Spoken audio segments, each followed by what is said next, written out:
世界萬項台攏佇咱台灣成眼界。觀眾朋友，大家晚大家好，我是主持人黃平仁。12月7號是什麼日子嘛？香港一國兩制大考驗，選舉選甲民主黨派無參選，因為就要審查過關，才會當做變做候選人。咱今仔日來好好觀察變化當中的香港。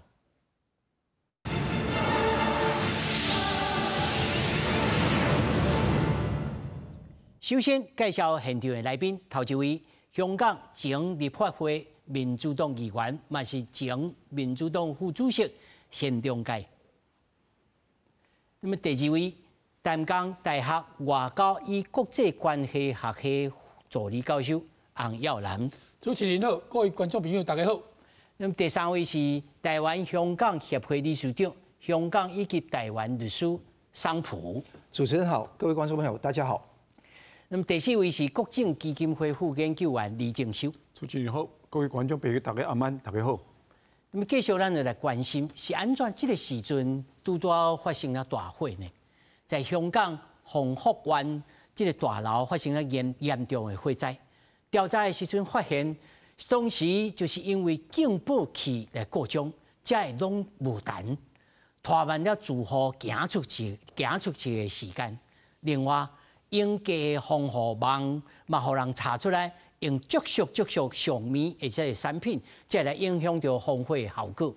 香港特首李家超就宣布要來成立獨立委員會，來全面糾責相關的責任。香港特首李家超初二召開記者會，針對鴻福苑大火事件宣示徹底調查改革。Therefore, while criminal and fire investigations are proceeding continuously, I will establish an independent committee to conduct comprehensive and in-depth review to reform the building work system and prevent similar tragedies from occurring in the future. 李家超講，獨立委員會會由一個法官主持，檢視導火加快速斷開的原因，也會全面改革關樓、消防加建築翻新系統，防止招標、用料、安檢每一個全面系統性的漏棚。另外宣布，初7立法會選舉如期舉行，方便推動大火了後的相關改革。鴻福苑一寡住戶佇投講，火災發生的時陣，警報器完全無響，網絡頂原有流傳防建構內部監視畫面，顯示有查甫住戶佇飼警鈴。甚至用鎮定的物件佇卡，警鈴一直攏袂響，閣再引起眾人的生氣。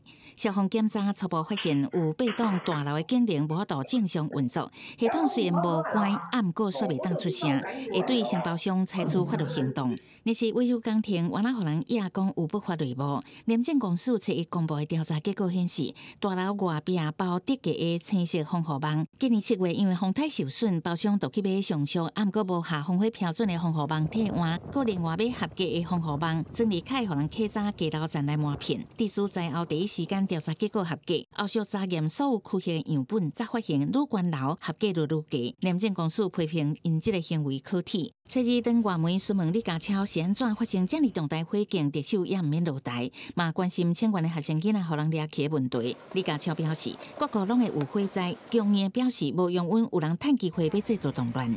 公視新聞施惠中編譯。今日呢，節目小可特殊，因為邀請的是前民主黨的這個議員，伊嘛是前民主黨的副主席。那麼伊本人呢，攏是在香港長大，所以必須要用這個華語跟伊溝通。那麼請觀眾來見諒。那麼首先呢，我要先請教一下，單議員單先生哈，這一次的選舉，其實我們知道有2016的選舉，它的投票率非常高。那麼16之後呢，投票率就降到了30幾。你預估這一次的投票率，大家對於這次的選舉參與是意興闌珊呢，還是覺得還是要去表達意見？因為事實上，民主黨派據我所知，其實都已經退出了這場相關的選舉了。其實民主黨派不是退出，是不能參選，不能參選，就是2012年之後。香港的民主黨派都不打，很多都被抓了，已經坐牢了，已經。所有香港的政黨，包括民主黨，還有其他的政黨，社民連，他們都要在今年年底之前解散，不能再從事政治活動。所以今年呢年底的選舉，像2012年的選舉一樣，都是沒有反對派參選的選舉。香港的選舉只有一種顏色，就是紅色，只是紅色的選舉。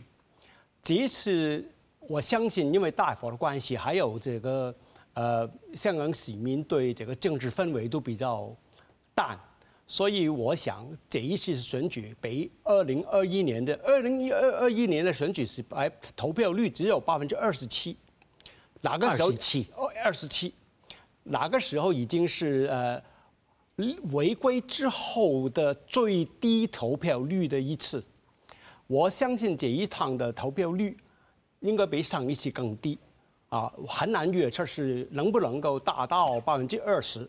就算達到20%，可能是21、22、23左右因為總有一些人呢去投的，他們都是被動員去投票的，是這個親中團體包括公務員在港的中資機構他們都要被動員去投票的。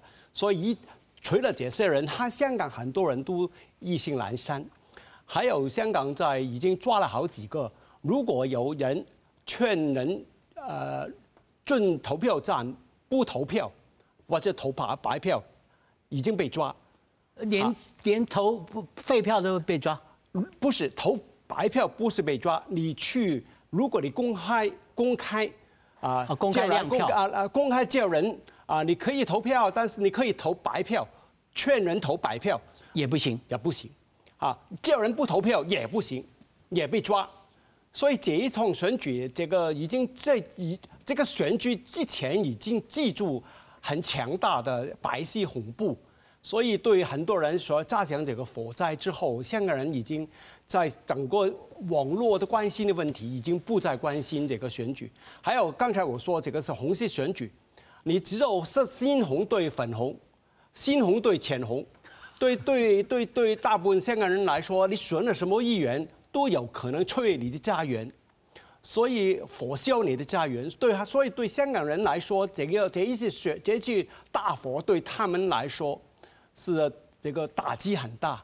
這個已經其實對整個這個政治選舉已經沒信心，但是我相信這一趟的除了被動員的一些人我相信絕無僅有去投票。是，待會我們還會再談一談為什麼香港會變成這樣的投票氛圍、選舉的氛圍哈。那麼包括他做了很多事前的動作，比如說完善選舉制度。那麼同時還有把選區選舉的這個團體呢變成3種類別，那這個我們待會再來談哦。休息，刷來我要請教就是咱這個洪老師哈，洪老師你按怎觀察講中國一步一步對一國兩制做這個改變，伊家己袂愛互家己一個合理的這個說辭，講我這無改變，我依然也是一國兩制。伊是安怎講的？這個變化，講互咱大家聽。我想伊過去立法會就是較早上開始就分這2組，就是類似叫功能組別，一直選的，就代表職業的，比如律師啦、教師、職業團體分這2組。你若法案要過，就要2組攏過，但是若要動，一組要動就會使啊。所以過去香港的民主黨因的功能就是干那大黨也有。你無法度通過法案，過來，但是大家要求要直選，要求要直選，包括要求立法會議員嘛要直選，減迄功能嗰個社團的代表，結果就引發到咱即嘛2019年的代志。2019年迄陣佫有選地方性的議員，迄屆是民主黨大贏，所以驚到嘛，驚到來即嘛來。立法會議員增加到90席，但是直選的部分控制到變成20席。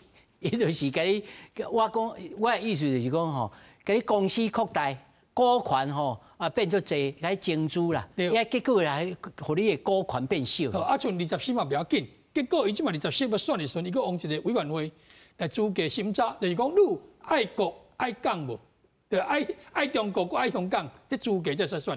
愛國愛港這資格是要來選，吼，這就是講這委員會來認定，吼，唔是講一個標準佇遐，吼，伊來認定講你有愛無，吼啊，所以講拄啊議員咧講的就是講，過去佫有所謂建制派甲泛民的，啊尾啊，即嘛攏是攏紅的嘛，是較深較淺的差別的。以前有地瓜紅，佫有粉紅，啊，即嘛較淺的爾嘛，啊，就是攏基本上就是攏一定愛有一個標準，就是愛國愛港，這基本條件才選的。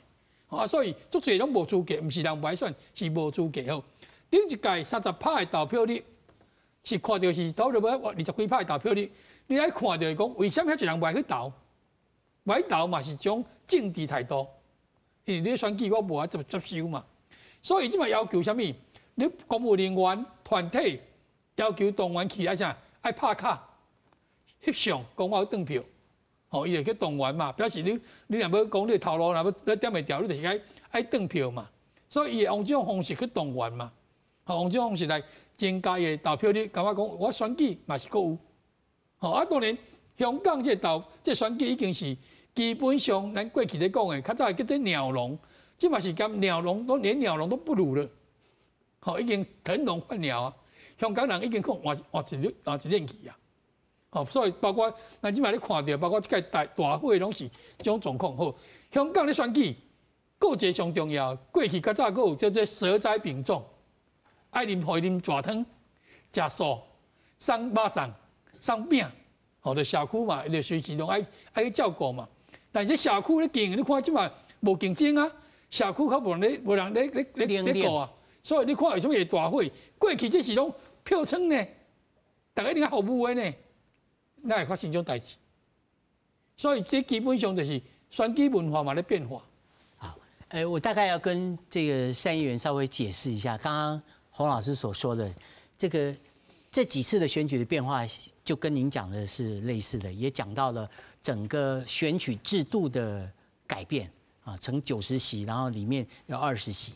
他另外最後一個提到很重要的，就是過去因為很積極的選舉的過程裡頭，每個議員都對於服務非常上心，所以鴻福院像這樣的事情，會透過這麼積極的服務，有可能減災，有可能降低，有可能甚至不發生。這是整體的社會的氛圍的變化哈。剛剛洪老師這麼說的。那麼接下來我要請教這個桑普先生哈。您來台灣也有一陣子，那麼當然，我相信您現在不能回去香港。那麼過去的這些你的戰友們，或者你們這些朋友們，他們的狀態是，他們覺得沒救了，完全失望了，那麼想辦法出來了，還是覺得不行啊，還是有希望，我希望有一天還能夠把局面給改變。兩種人都有，有人會離開。有人會選擇他要一個自由民主的生活方式，帶着罪疚感的離開，包括我在內都有。也有人留下來，願意為香港繼續等待時機，留下來的人也很多。所以我們這些人會互相呼應，信息會相通。我們不用傳什麼信息，但是我們的那個命運共同體的想法還是一致的。到今天來講，我覺得很多人留下來。我看到有一位叫鄭西林，是一個女生。她這位女生呢，就是以前在好幾陣子之前揭發一些那個關於一些人的謊言、一些弊案，那成為網紅。那這一次呢，她也是現場去擺拍，去拍當地的那個情況。那她呢，現在已經在那個社交媒體上宣告自己不再說下去了，是眾所周知的原因，不能再說下去。也有一位姓袁的女士，她是那個也是有550萬的點擊在那個社交媒體上，那也現在說她現在已經告一段落，不再說了。那你說這個就完全靜默嗎？也不會，香港總會有別的方式來去那個游刃有餘的去做。我們不從從容容，但是我們希望我們自己游刃有餘，希望在香港活在香港留下來的朋友繼續努力。剛剛兩位都講到，這個選舉是一個表演式的選舉。你看到從那個10個分區嘛，90席裡面20席是直選，每一個分區基本上剛剛好是5個人競選，10個分區哦，每一個分區都是5個人競選，除了一個區九龍中6個人以外，其他都是5個人競選。那這個情況，你看台灣是不可能的事嘛？你開放所有人去選舉，你怎麼大海？怎麼可能每個都5個人？然後功能組別都是1對1的對決，這個是我從來沒有看過的。所以看得到，這個不是沒有民主派參選這麼簡單的問題，而是整個選舉都是由中共背後操控的問題。這個根本不是一個真正意義的選舉，是一個人大的所謂的選舉。這種選舉還要怎麼做？把投票時間故意前面多1個小時，後面多1個小時，在邊境設立投票站，那投票的那個所謂的純潔性或者公正性，我就不便多說了。公務員還有專屬的投票站。公務員呢，以前香港有個例子，你是中資機構、中資銀行做事，你是被盯上，你必須要去投票的。有人站在投票站門外，可能說，就是你在投完票要發一個訊息通知你的主管的。現在公務員會不會把他們當成是以前中資銀行、中國銀行啦、集友銀行啦、建設銀行的人看待？要全部都要上報，等於你投完票要告訴長官，究竟你投了票沒有？或者說投了什麼票也可能被洩露，我真的不知道他們講什麼。另外一個事情是，這個1人1社工，現在有些災民在鴻福苑那個地方有難，他們大概有好幾百位、上千人，他們這些人是1個人一戶1社工的方式來盯上，社工被國安要求一件事。催他們投票，甚至有可能盯他們投票。你受災戶還叫投票？你想想看，這是慘無人道。人家有多少千頭萬緒要去梳理，人家的家庭沒有了，家人也沒有了，而且他們很多的雜事要處理。現在還要說你那一天要去投票，要有這樣的情況。所以有些社工很有良知，他說我真的不知道怎麼說得出口這些話。所以這個事情是正如剛剛說的，民主沒有了，沒有人會負責的。專制獨裁者不會負責任何一個香港市民的感受，他負責的是自己的前途、仕途。中共的黨官怎麼看他？所以你看得到這一次選舉，連那些所謂的以前的中成建制派，葉劉淑儀啦，對不對？那個田北辰啊。他們這些人原來是工商界，甚至不是工商界，是非常媚共的、親共的，他們都被掃地出門。為什麼被掃地出門？因為有一些更是黨的根正苗紅的人要替換掉，對，越變越紅，從粉紅到淺紅到深紅，一直這樣往下去。偶爾找一個比較小可愛，一個叫江敏慧，他們是一個奧運的金牌選手，來裝可愛。來去博大家的青睞，但是大家心裡面都知道，都是非常可惜的一些事情。而且他那個人連加拿大國籍都沒有取消，還可以參選呢。所以這個情況讓大家覺得非常的叫蔡奇說的“忠誠不絕對，絕對不忠誠”。這些人都可以上去，所以香港這個地方卻搞得糜爛掉，從整個監管制度到民主的選舉，到各方面都有。但是回到主持人的問題，我們有沒有放棄我們的希望？我們有沒有放棄我們的愛？我們有沒有放棄我們的信念？沒有。你看，很簡單，當有災難發生的時候，2公里的人龍在追悼死難者，每個人都站在寒風中，一步一腳印的往前走，等前面那個獻上花、核實、祈禱之後才走。中共看這個地方是看得非常不順眼，物資站。沒有外國勢力，他都是當地的人自發去組織起物資站去救人，一呼百應，要牙刷、牙膏、毛巾都有。那好了，那些人去搬東西，組織人龍，提出4大訴求。4大訴求就是希望成立一個獨立調查委員會調查事件，徹查、究責真相。這個地方就是大家要求的，跟2019年的5大訴求完全不一樣。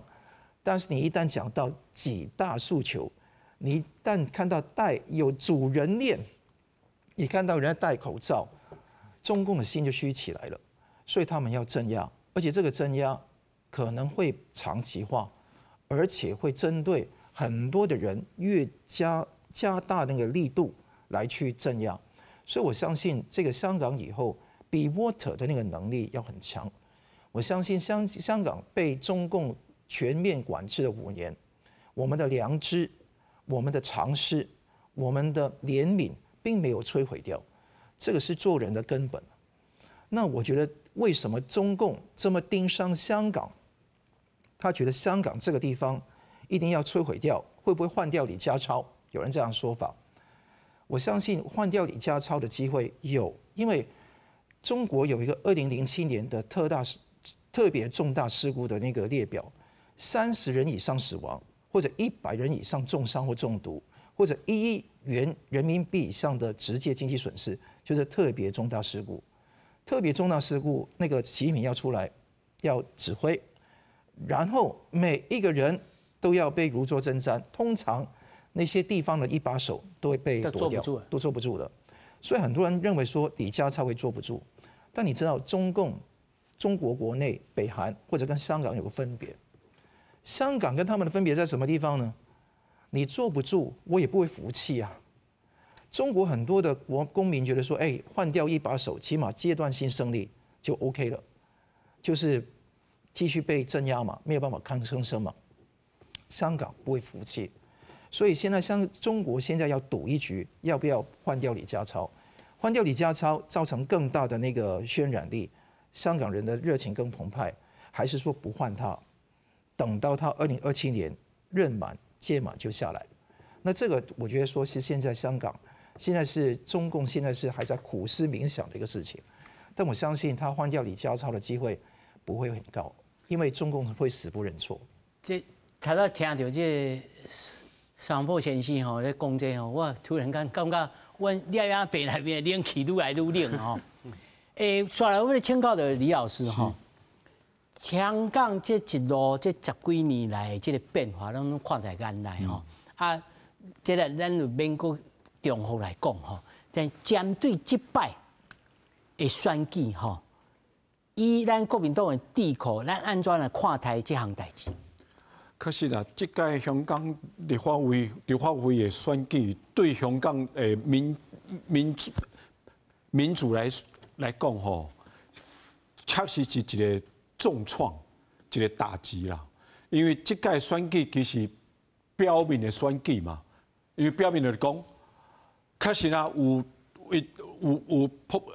選民來投票，這個形式上的選舉還是存在。當然，因為中共來講，伊唔敢講規個廢掉這個立法會嘛，因為即馬你看嘛，中共因北京嘛有人大啊，伊嘛是有政協啊，伊嘛有一個因家己講的講中國式民主制度嘛，伊來保留這個形式，表示講阮有甲你西方來講無共款的民主制度啊，所以因愛保留。啊，不過這個選舉咧，一定要中共，你愛共產黨領導人，伊愛確實100%的掌控，不能出錯，不能再發生以前那種立法會失控的這種場面出現。所以變講到像頭仔三個講的，一開始對這個候選人、對候選人的資格，就開始咧審查，向應該來，向應參加，我攏愛看好。第二個，就像桑普先生講的，一個選區有幾個人應該選參加，是我講的，是我講的是針對什麼？所以變講對即馬來講，選舉看起來是有。12月7號因要投票嘛？問題這種選舉來講，另一個講叫做鳥籠選舉啦，鳥籠民主，變講你管那走，你完全逃離不了北京的掌控啦。所以對對於國民黨來講，還是講對台灣來講，這開始一個警惕啦。老師，我給你請教吼，比起蔣介石戒嚴時期對着地方政治的控制，吼，雖然迄陣時還佫無參加，伊直到差不多晚近的時陣才有參加立法委員選舉。是。但是伊對地方的選舉，還佫有甲地方的這個自豪，還佫有交換一寡利益噻。這在立法，在這在香港完全看無，完全看無啦。咱來講，台灣一開始的選舉，一開始當然啦，迄當陣咱國民政府來到台灣的時陣，伊其實踮咧1950年開始就踮咧地方主地，地方自治，一開始大家攏知影，為華人開始啦。有啥物？因為試驗嘛，唔知會安怎嘛。啊，到尾講看起來袂歹，所以才推廣到台灣吼各個地方。啊，當然，迄當陣來講，伊為着要甲地方，為着國民黨政府要踮咧台灣他必須要扎根，所以講甲地方誒勢力有一個交換。你講一個交換啦，有個人大家攏知影，有個人迄當陣就挖靠去國民黨，啊，有個人變講是反對黨。當然，迄當陣無可能成立一個政黨。啊，毋過用變講是一個在野的啦，吼，還是講甲非國民黨外，迄當陣咱講黨外嘛。啊，毋過上少迄當陣吼，國民政府對地方來講吼，伊基本上無插遐濟啦。伊是感覺講，我派的人會去當選的就好。啊，當然，伊為着要符合迄當陣自由中國的這個形象，一定愛有互非國民黨籍當選嘛，你才有法度培養，叫甲外口、甲國際社會講，我代表中國，我是自由中國，所以這個地方的選舉來講是開放的，伊唔驚講你來顛覆我的中央政府的這個權利嘛。第二個就是講，我盡量互鼓勵地方盡量出來，反正你地方出來，那應該。好，你這治理地方政府來講，你無法度挑戰我的這個縣政府還是市政府嘛？因為縣政府、市政府的人是我派的，所以你會用參加政治，會用建議，會用監督，啊，毋過你無法度來分我的行政權。所以迄當陣來講，對蔣介石來講，伊唔驚講你地方，吼有出什麼迄個挑。無共款的聲音啦，伊唔驚啦。是。啊，我你去看，這屆習近平伊甲香港立法會變講我的囊中物啊，伊連派什麼人，候選人誒什麼資格，伊攏愛管。這甲人大甲政協的選舉其實沒有任何差別了。剛剛我們跟這個李老師談到的，就是在談國民黨在台灣的統治。這個我們用政治上的術語叫 Patriot and Clyde，就是我用中央的政權這個維護，跟你交換地方的利益。可是，在香港完全不是這種狀態哈。那麼，我接下來我想要請教單議員，您回想過去這幾年，這是必然會發生的，還是說，如果再回到當時候？您覺得有可能避免這樣的它全面性的壓制，然後您能夠得到一個 leverage， 讓這件事情往香港人民的總體利益來發展，有可能嗎？還是說這其實是一個必然發生的結果？如果從今天往後看，我覺得是必然的。為什麼呢？就是兩個運動，佔領中環建中，2014年的建中，加強這個2019年的這個反送中的運動，只是將這個時間縮短。就是今天的情況，可能如果沒有，特別是沒有2019年的這個情況發生，可能往後10年或者15年，萬萬都會發生。但是這個轉變呢，只是壓縮了。只是習近平在2012年的時候，就當這個國家主席之後，對香港的政策已經是比較大的轉變。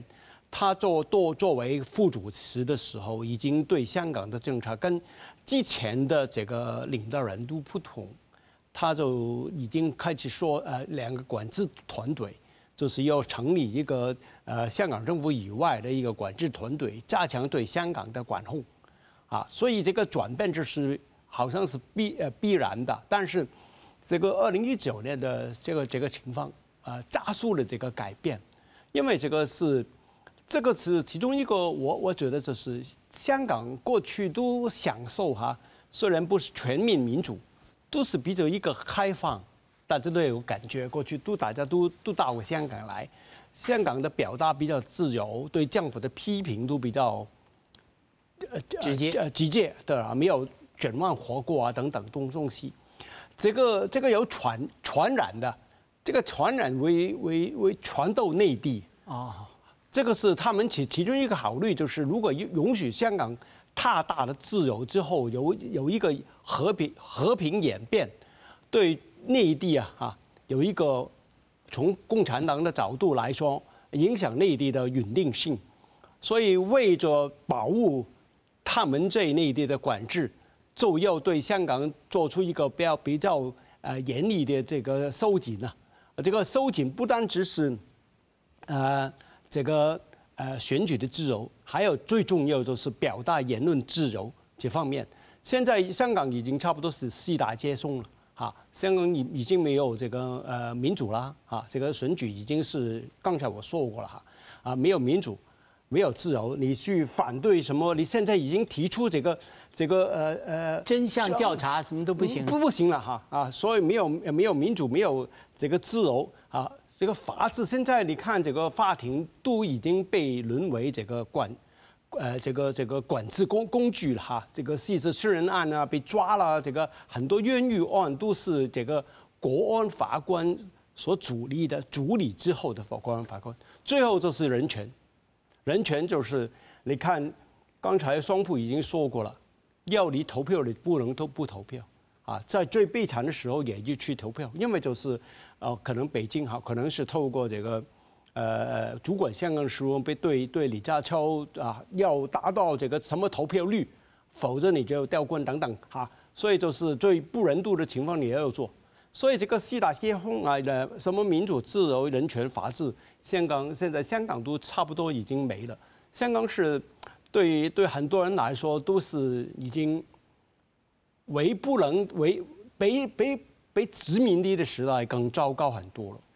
单先生，我得問一句這樣的話就這樣的一個發展是從1997回歸開始就已經不可避免了嗎？還是只是因為習近平，還是因為共產黨的本質？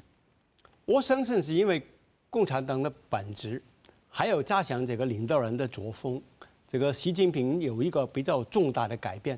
我們看到回歸前的是回歸之後的頭10年，無論是江澤民的年代，還有吳錦濤的年代，他們對當時的基本法、一國兩制都還是比較尊重，沒有重大的破壞。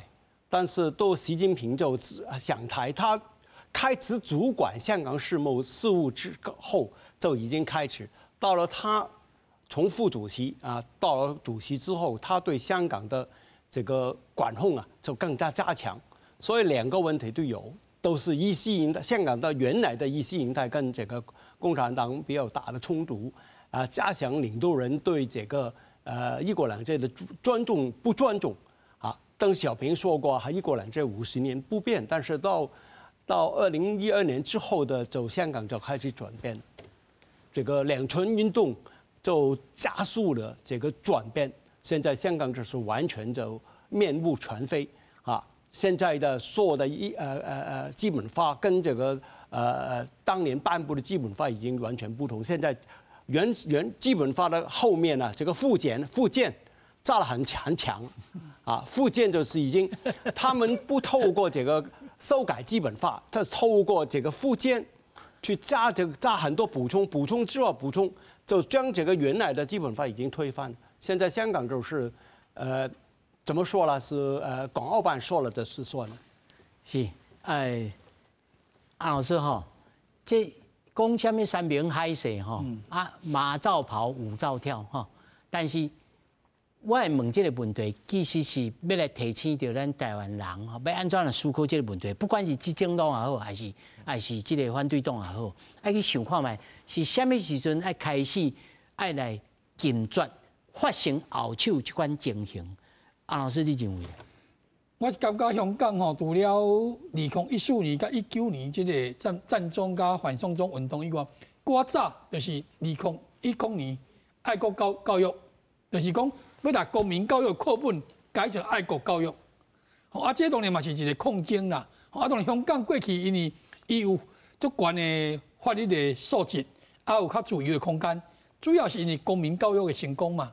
當然對阿強我來講，你公民教育伊當然無法度溫潤嘛，所以伊要來改愛國教育嘛。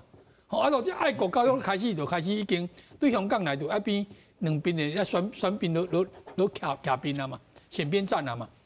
過來就是講，拄啊議員咧講的，就是講伊個附件，伊就是用人大常委會都修法，包括香港的政治改革迄個831的決議，迄就等於否決你要直選啊嘛。你無要直手啦，議員要直選，伊攏來扁掉去啊！迄就已經攏扁掉，迄就開始就已經扁掉，就是代表無啊嘛，無可能沒收去，互你無。然後人大常委會伊決定代志，你變你下骹人無得來反對，所以你就是已經這就是空的嘛。伊是形式閣安尼，但是也無轉來到一國一制，就是講香港也無迄個書記，也無派書記啦，但是。中聯辦伊就扮演着書記的角色啦。中聯辦伊會叫這議員來講，比如講，即屆拄啊，桑普咧講的，為什麼一寡迄個親中的人袂使選呢？70歲，來要求講70歲你愛退，高溫趕快。問題是共產黨70歲免退啊，伊也免退啊。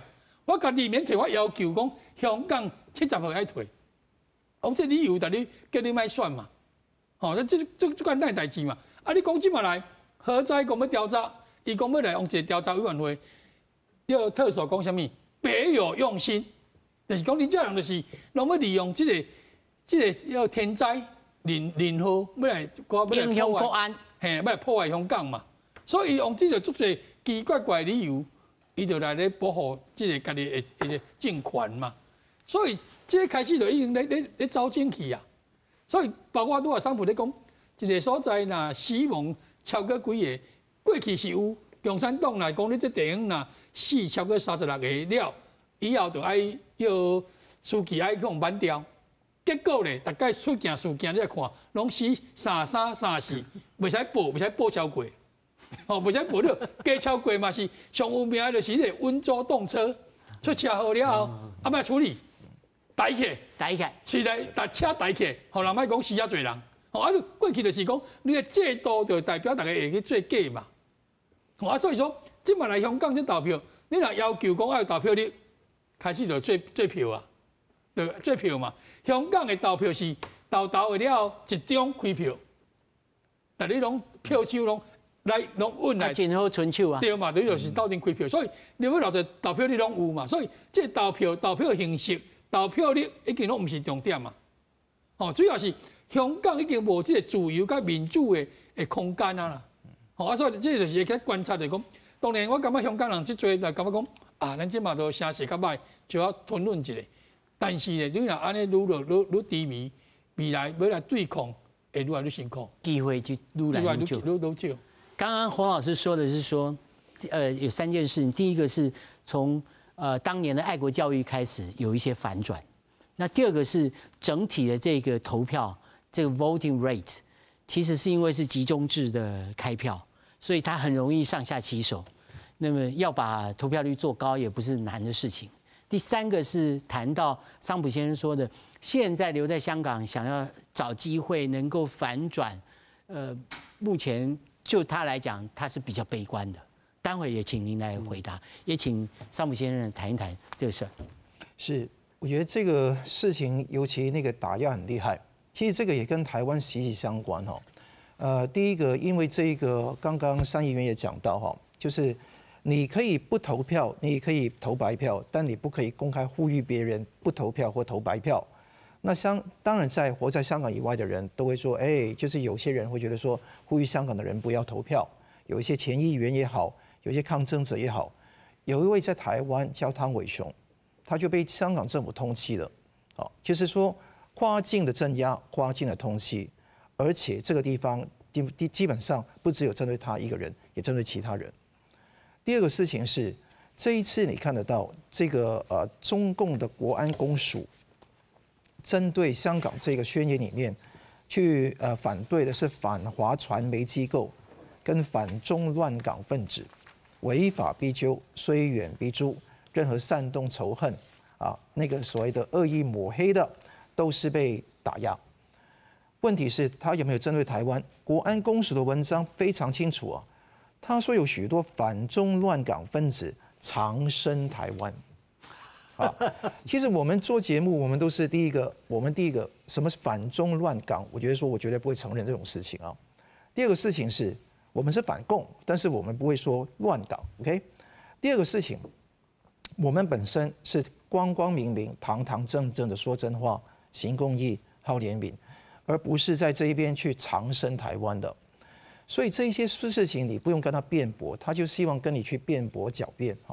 但是可以看得到，現在就算連香港唯一一個民主派光譜一點的政團叫民協，現在還碩果僅存。他的主席廖成立，他去那個有個記者會，搞一個民間記者會，去說，我們民間有什麼希望政府做，完全沒有煽動仇恨。記者會之前幾個小時，立即打電話給他說不要開記者會，記者會就立即沒有了，取消了。所以你連一個開記者會的那個可能性都沒有，更何況香港現在還有一些非常勇敢的、獨立的，而且非常人丁單薄的一些記者，他們都是繼續的報道真相。我看到這一次法新社、看到 BBC 還有其他外媒都到香港去有第一手的採訪的資料，這些是碩果僅存。因為從災難到國安下來，基本上時間非常短。我還記得26號晚上有災難，27號早上習近平就開始發表重要講話，之後就派遣那個港澳辦率領工作小組來香港了。凌晨講完，早上就飛到香港了。所以中共會把香港這個國家安全問題、黨國安全問題視為他所有東西最重要的。那問題來了，那我們台灣看得到這個情況，香港要不要說真的要好好汲取這個教訓？剛剛那個主持人問的一個非常重要的問題哦，就是這個是中共本質的問題，還是一個習近平本身的問題？其實兩個都有嘛，對不對？無論如何，中共的本質從1989年6·4的屠城都看得很清楚。如果還看不清楚，我上一輩看得到從毛澤東時代一系列的鬥爭運動，他們都看得非常清楚。從那個土改到文革，自己翻翻歷史看看。那你89年的6·4屠城之後，立即那個時候沒有宣布基本法，立即改基本法的草稿，加上了基本法23條，等於說要維護國家安全是特區應盡的責任。這個地方只寫到這個地方，為什麼？因為當時中共還有求於其他國家嘛，有求於英國，有求於美國，因為他當時還比較窮，還沒有到 G2 嘛。那現在不一樣了，中共是經過這麼多年的所謂的韜光養晦之後，要有所作為，所以在習近平年代，他就開始就硬起來。我覺得這個是組合拳，他們彼此之間不需要去聲息相通。中共由始到終，就像毛澤東說的，虎氣跟猴氣。當他不行的時候，他要耍猴戲、猴氣、猴子的氣。但如果說他覺得說自己很厲害的時候，就虎氣，用老虎的方式來對待你。你說中共是不是有衰落？的確，但他還是擺出一個虎氣的態度，因為他騎虎難下。如果他現在突然之間變軟了，就出現那個托克維爾所說的《舊制度與大革命》這一本著作裡面講到的，當法王路易16世開始改革的時候，就是他滅亡的時候。所以中共現在看到這本書，當時王岐山在全國的新華書店都擺出來賣，就是講這個道理，就中共是一硬到底，不能鬆，一放就亂，一亂就死，一死就收，就中共的名言嘛。所以中共由始到終就覺得說要一硬到底，把香港地方完全整治，萬山不許一溪奔，絕對不會幻想有堂堂溪水出前川的時候，因為他覺得說，只要那個堤壩架的速度越快越厲害，他一定會抵擋住民意的潮流。尚先生，我還不禁還是想問，那麼香港還有機會嗎？香港還是有機會，為什麼？因為世界在變，時代在變，潮流也在變。現在你看得到，如果國際的氛圍跟那個各方面對於抗拒中共有相當清晰的認識，尤其我真的期待以某種形式，俄烏戰爭趕快結束，美國跟歐西的國家把中共視為頭號敵人的日子不遠的時候，整個情況就不一樣。大局不變，在香港這個小局真的沒有辦法去光復香港時代革命的。我們要看到整個維度，要從反共的維度，對中共怎麼樣去削弱，甚至是要擊潰的態度來看事情，我們就知道問題的答案就在那個地方。台灣有沒有準備好？而準備好之前，我們會不會被一些想法所擾亂、惑亂，甚至是覺得說，這個時候我們就放鬆自己的心防，要一個大和解？其實這個才是我們台灣真的要好好面對的問題。這我拄好要來問李老師，這按呢在兩岸關係啊，尤其國民黨較傾向講愛甲中國來做要求一群人想講要甲伊講啊，講較有膽的愛甲伊講啊，你感覺呢？是啦，因為對台灣來講啦，中國大陸，莫講中國大陸，中共和中國共產黨。是咱的對手，你講敵人嘛好啦，因為自頭到尾，因就想要甲台灣吞吃落棒嘛。所以對於咱台灣來講哦，確實共產黨是咱愛較咱一定愛注意的。不管因講話講啊吹破傳播，講啊咱兩岸統一，你台灣的過愈好，有無？前幾工迄個國台辦才咧講嘛。講兩岸統一，你的經濟偌好偌好偌好嘛？問題這種話吼，台灣人愈來愈袂信到啦。包括國民黨內面的人，其實國民黨內面的人，其實攏安尼想啦。所以為什麼講中共會緊張？因為因感覺講，因個願意甲因和談的人愈來愈少，踮咧國民黨內面愈來愈少。莫講規個台灣社會。